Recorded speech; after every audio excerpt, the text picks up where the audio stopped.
Bom dia. Perdoe minha voz, tá? Porque a gente ficou mais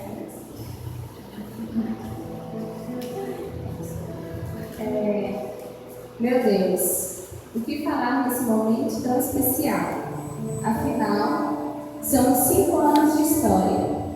Uma história de amor nada aqui. História, esperança e fé.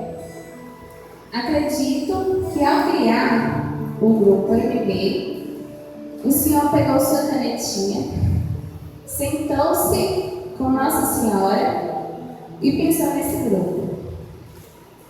O Senhor pensou em cada detalhe e em cada pessoa que passaria e os que permaneceriam, é claro, por aqui.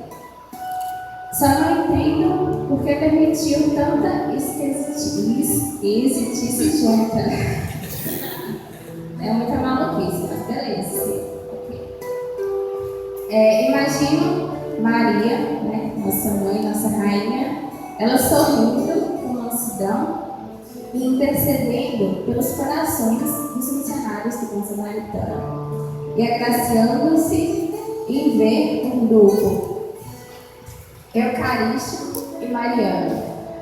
Aqui, sementes foram lançadas e criaram raízes de esperança, regadas pela água do Espírito Santo, cujos frutos ofertamos a Deus, pois tudo pertence a Ele. Não tenho palavras para agradecer o que o MB fez em minha vida. A revolução de amor que fez no meu coração foi tremenda. Uma palavra grita no meu coração nesse momento, que é gratidão. Gratidão aos missionários do mundo samaritano. Gratidão, bom Pai, pela Tua misericórdia derramada. Gratidão por nos impulsionar nessa missão de amar ao próximo como a nós mesmos.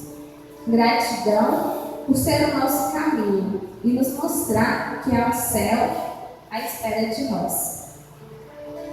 Por fim, te pedimos, Senhor, que tenhamos um coração de amor e doação total a Ti e aos nossos irmãos.